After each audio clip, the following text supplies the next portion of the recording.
स्वागत है आप सभी का तंवर राजपूत वेल्थ में। और कल का जो चार्ट है उस चार्ट को ही हम रीड कर रहे हैं।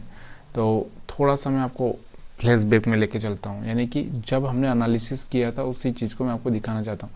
और थोड़ा सा 3 घंटे के टाइम फ्रेम में मैं आपको ये चार्ट लगाना चाहता हूँ। उस दिन हमने जब एनालिसिस किया था तो मैंने आपको बताया भी था कि अगर आप देखना चाहें तो यहाँ पर आप देख सकते हैं कि हमारे लिए कि ट्रेंड लाइन सपोर्ट बन सकती है।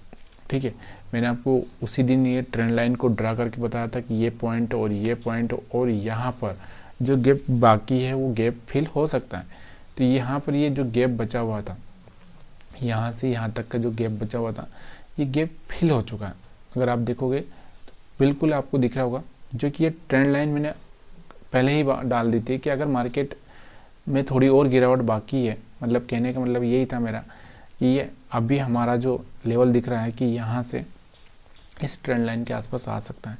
अब इसको ब्रेक कर दिया, रीटेस्ट किया और फिर गिरेगा तो फिर और नीचे जा सकता है, ये तो हम बोल सकते हैं। तो ये चीज़ें आपको मैंने पहले ही क्लियर कर दी थी कि अभी और थोड़ा सा आ सकता है मोमेंटम। बैंक निफ्टी की अगर निफ्टी 50 की अगर हम बात करें यहाँ से, तो सेम निफ्टी 50 में भी अगर आप देखना चाहोगे तो मैं इसमें भी चार्ट थोड़ा सा 3 घंटे का लगाता हूँ, ताकि मैंने आपको बताया भी था कि क्या है।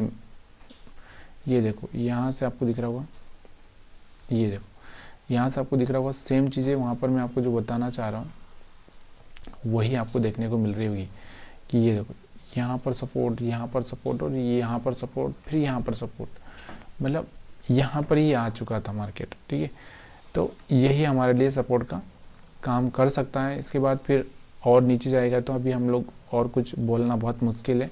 ये मार्केट है और मार्केट में कुछ भी हो सकता है, इस बात का आपको अंदाज़ा होना चाहिए। अब हम बात कर लेते हैं, देखो हम बात करते हैं ट्रेड की। हम कैसे ट्रेड कर सकते थे ये हमको देखना होता है। तो मैंने आपको बताया कि इस टाइम में जो स्ट्रेटजी चल रही है वो है मूविंग एवरेज स्ट्रेटजी। ठीक है, तो पहले तो हम बात करते हैं कि इसने क्या किया कि सारे भी जो यहाँ पर सेलर आए थे इनका ऐसे हिट करवा दिया, बायर्स को बुलाया और फिर नीचे चला गया। और जब ये बायर्स आए तो उनका एसएल खा के फिर मार्केट ऊपर गया और फिर से बायर्स को बुलाया और ये सेलर्स को निकाल के फिर मार्केट सीधे डाउन साइड में चला गया। मतलब कहने का मतलब क्या है, ओवरऑल हमारा यहाँ पर मूविंग एवरेज हिट हो ही रहा है कि ये स्ट्रेटजी हमेशा काम कर ही रही है। फिलहाल में अगर हम देखें तो यहाँ से बहुत बढ़िया, यहाँ पर थोड़ा सा एक एसएल हिट करवाया होगा, यहाँ पर भी करवाया होगा, लेकिन थोड़ा सा साइकोलॉजी आपको याद रखना चाहिए किस तरह से यहाँ पर ट्रेड करना है, कैसे ट्रेड प्लान करना है, ये आपको पता होना चाहिए। तो यहाँ से आप देखोगे हर बार यहाँ से आपको एक अच्छा सा पैसा बना के दिया है। ठीक है, तो बहुत सिंपल सी स्ट्रेटजी है और बहुत समझ में आने वाली स्ट्रेटजी भी है। और दूसरा क्या है, थोड़ा सा अगर आप अपना दिमाग यूज कर लोगे तो कहीं ना कहीं एक अच्छा सा पैसा बनाया जा सकता है। और अगर हम बात करें इस तरह से कोई ट्रेंड लाइन की, ये वाली, तो यहाँ से आपको दिख रहा होगा बराबर इस ट्रेंड लाइन को टच किया, फिर नीचे आया, फिर उसके पास में गया, फिर यहाँ से रिजेक्शन लिया और इसी तरह से मार्केट चलता हुआ आपको देखने को मिल रहा है। और मतलब अब मेरे को समझाने की ज़रूरत ही नहीं पड़ रही है कि किस तरह से यहाँ पर आप ट्रेड प्लान कर सकते हो, बहुत आसान तरीके से आप समझ में आ रहा होगा आपको। यहाँ पर जिस कैंडल के बारे में हमेशा से बात करता हूँ, ये वाली जो कैंडल आपको दिख रही है, ये कैंडल हमेशा देखते रहो कि अगर इसका लो ब्रेक होता है ना तो कहीं ना कहीं बड़ा हंगामा हो सकता है। यहाँ पर भी आपको दिख रहा होगा कि ये वाली कैंडल कहीं ना कहीं बनी थी, उसके बाद थोड़ा सा एक रेड कैंडल बना और फिर यहाँ से रिटर्न हो चुका था मार्केट। क्योंकि जब भी कभी मार्केट को एक चीज़ हमेशा याद रखो कि जब मार्केट इतना यहाँ तक आ चुका है तो आपको क्या लगता है कि इतना और नीचे चला जाएगा? नहीं, वो रिवर्स करने की कोशिश करेगा। तो यहाँ से आपको दिख रहा होगा कि जब ये कैंडल्स बन रही थी तो यहाँ से मार्केट में आप सेलिंग नहीं कर सकते।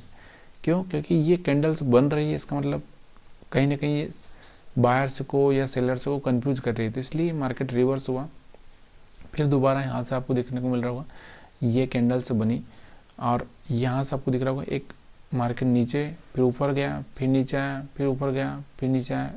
ये जो हमारा एक प्राइस एक्शन का सिनारियो है वही चल रहा था यहाँ पर। ठीक है, बहुत आसान तरीके से मैं आपको समझाने की कोशिश कर रहा हूँ। अगर फिर भी अगर नहीं समझ में आ रहा है तो आप कमेंट करके बता सकते हैं। आप बैंक की निफ्टी को देख लेते हैं। बैंक की निफ्टी में अगर आप देखोगे तो इसका भी 5 मिनट का चार्ट लगाएंगे हम लोग। 5 मिनट के चार्ट में अगर आप देखना चाहोगे तो यहाँ पर आपको सेम चीज़ें यहाँ पर भी देखने को मिल रही है कि जो बैंक निफ्टी में है जो ही निफ्टी में यहाँ पर भी वही सेम कैंडल बना है। फिर यहाँ पर भी सेम कैंडल बना और ऊपर गया मार्केट और फिर नीचे आया, फिर सेम चीज़ें यहाँ से मूविंग एवरेज के लिए बहुत, यहाँ पर सेलिंग, यहाँ पर सेलिंग, यहाँ पर सेलिंग। देखो रिस्क छोटा होता है। अब इसमें क्या हो गया, जैसे ये रेड कैंडल बना, यहाँ पर आपने सेल कर दिया तो यहाँ का आपको एसएल हो गया, यहाँ पर आपने सेल कर दिया तो यहाँ का एसएल हो गया। यहाँ पर ये रेड बना तो यहाँ पर सेल कर दिया, यहाँ का एसएल हो गया। मतलब मैं जो बोल रहा हूँ इतना आसान नहीं है लाइव मार्केट में, लेकिन देखो अगर बंदे को ये पता है कि मेरे को कहाँ पर रिस्क लेना है तो फिर आसान हो जाता है। लेकिन आपको यही पता नहीं है कि रिस्क कहाँ पर लेना है तो फिर आपके लिए बहुत मुश्किल हो जाता है। तो चार्ट बहुत ही सिंपल और बहुत ही अच्छा था और बहुत आसान तरीके से समझने वाला चार्ट था।